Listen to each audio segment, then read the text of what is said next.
جا سکتا. کہنے کی گستاخ رسول کے خلاف آپ یہ کیوں کہتے ہیں من سب نبیجن؟ ایسے آپ یہاں کہتے تھے, کل ناگپور انڈیا میں بھی کہا گیا ہے من سب نبیجن, من سب نبیجن.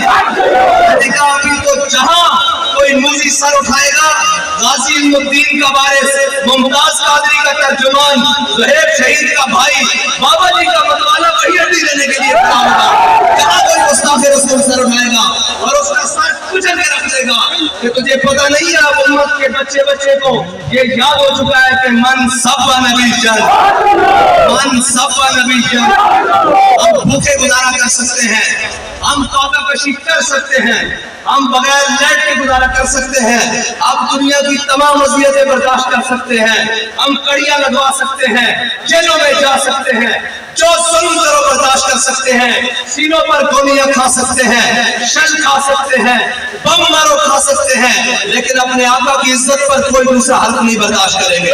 جو جہاں بات کرے گا وہی باڑ کے رکھ دیں گے. بس ایک ہی بیانیہ ہے, اور امت کا یہ بیانیہ جو تبدیل کرنے کے لیے آئے گا ہم اس کو بھی جناب نوکر لگا کے رکھ دیں گے. بابا جی نے کہا اس کو اسفل السافلین میں داخل کر دیں گے. بس ایک ہی بات ہے, یہ امت کا بیانیہ ہے من سب نبی جن, من سب نبی جن, من سب نبی جن.